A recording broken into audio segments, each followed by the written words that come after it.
Friends, हमारे बहुत से दोस्तों ने क्वेश्चन किया है कि सर धारा प्रवाह अंग्रेजी कैसे बोलें। यह एक बहुत बड़ा हमारे लिए समस्या है। तो बहुत बड़ा, it is a very burning question for us कि how to speak English fluently. तो मैं ये कहना चाहूंगा कि how to speak English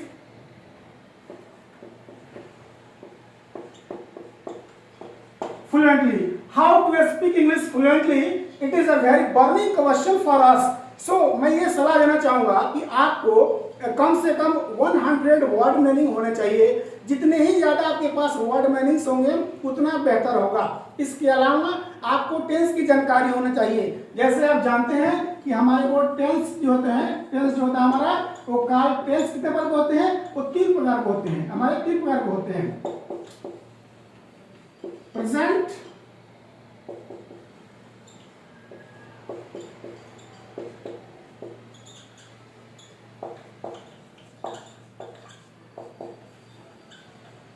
present tense, past tense and future tense. It means that कि कोई भी आदमी जब कोई भी स्टोरी बोलता है या किसी के सामने जब डिस्कस करता है तो 3 ही अवस्थाएं होती हैं, जो हमने पीछे क्या किया, अब क्या कर रहे हैं और आगे क्या करेंगे। जैसे मान लीजिए कि एक दुकानदार के पास जाते हैं आप दुकानदार के पास जाते हैं कोई सामान खरीदने के लिए, आपसे सामान खरीद लिया और घर पर जाकर के बताते हैं कि हमने दुकान में गए, दुकानदार से बात किया।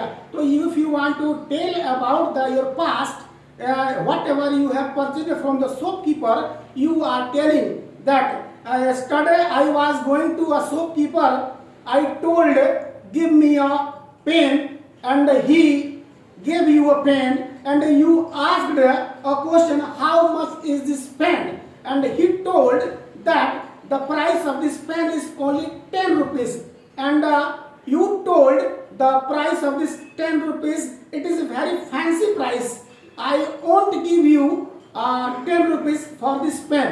तो आपने जो भी डिस्कस किया पास्ट में किया, और पास्ट में किया, इसमें प्रेजेंट में झलक रहा है। और won't give you, मैं आपको नहीं दूंगा 10 रुपया, because seeing to the utility of this pen it is very fancy price.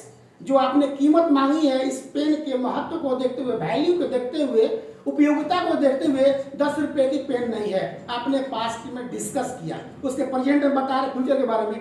तो हमें अच्छी जानकारी के लिए टेंस का होना जरूरी है। जैसे अभी आपको बताया कि प्रेजेंट, तो प्रेजेंट के भी 4 होते हैं: present indefinite, present continuous, present perfect, present perfect continuous tense, and past indefinite, past continuous, past perfect continuous tense. Same condition with the future also: future indefinite, future continuous, future perfect continuous tense.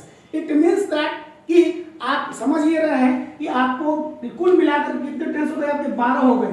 तो आपको अब इसमें समझना ये है कि हमको 12 tense में से हम बनाते हैं तो 1 पर 6 टाइप के सेंटेंस बनता है। 1 सेंटेंस पे 6 टाइप बनता है: affirmative, negative, interrogative, integrative, WH family plus not. जैसे एक छोटा सा एग्जांपल ले रहे हैं हम यहाँ पर। मैं लिखता हूँ यहाँ पर कि आई स्पीक इंग्लिश। मैंने लिखा आई स्पीक इंग्लिश, एक सेंटेंस है। मैंने लिखा यहाँ पर कि आई स्पीक इंग्लिश, मैं इंग्लिश बोलता हूँ। I do not speak English, do I speak English, do I not speak English, why do I speak English, why don't I speak English? It means that कि I have prepared 6 type of sentences in a sentence. The same condition तो आपने present में बनाया और इसी में past में भी बनेगा, फ्यूचर में भी बनेगा। तो हमारे 12 होते हैं, 12 टेंस होते हैं। 12 टेंस के आधार पे आपने 6 सेंटेंस से 12 6 72, यानी 72 टाइप के sentences should be hectic in your mind. Then you can speak English without any hesitation. Suppose that कि कहीं आप जनसभा को संबोधित करने के लिए इंग्लिश में जा रहे हैं, तो मंच पर लोग जाते हैं तो घबराते हैं कि कैसे बोले। तो सबसे पहले जब आप जाते हैं तो जाने के बाद आपको एक लंबी सांस लेनी है और सेट आउट होना है। ये अब मैं सेट आउट होना अपने आप को। अब जब बोलेंगे तो उसके बाद समझना यह है कि जो भी हमारे स्पीकर्स हैं, जो लोग बैठे हुए ऑडियंस है, they don't know even about ABCD। तो आपके जहन में ये बात हो जाए कि ये लोग कुछ नहीं जानते हैं, तभी आप बेहतर बोल पाएंगे। और आपने सोच लिया ये लोग बहुत जानते हैं, बहुत जानकार है, in that circumstances you won't speak a single sentence in front of the audience, so you will have to determine that whatever I am going to tell this is more appropriate and they are on the argument, they are on the cross of me, so whatever I am telling that will be not only appropriate, that will be more appropriate, so I am telling you not only this, इसके अलावा अच्छा अंग्रेजी करने के लिए आपको tense के बाद आना है कि आपको एक वॉइस पढ़ना है, VOIC voice. It means that कि प्रेजेंट टेंस में हम बाएं से लिखते हैं और हमने वॉइस पढ़ लिया तो हम राइट को राइट से लिखते हैं। इट मीन्स दैट कि इंग्लिश को और अच्छा करने के लिए, बेहतर करने के लिए हमें वॉइस की जानकारी होनी चाहिए। एक छोटा सेंटेंस आपको मैं बताता हूं कि जैसे कि यहां पर मैं लिख रहा हूं, देखिए एक्टिव टू पैसिव कैसे बना है। आई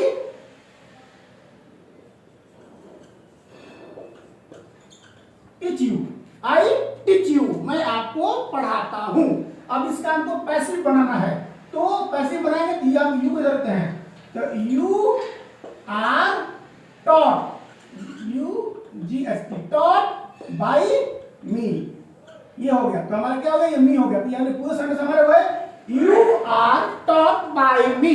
it means that if you want to speak English fluently you will have to keep it in your mind that whatever I am telling you are with a confidence and you must should have a sound knowledge of tense and a sound knowledge of voice। इसके अलावा भी अंग्रेजी को बेहतर करने के लिए कुछ ऐसे मिसलेनियस के रूल्स होते हैं जो आपको रूल्स हम बताएंगे, तो आगे आपको हम बताएंगे वॉइस के बारे में डीपली बताएंगे और नरेशन के बारे में डीपली बताएंगे।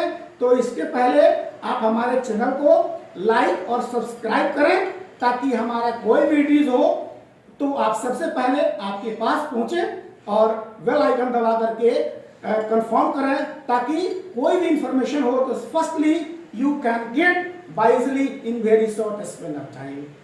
Thanks.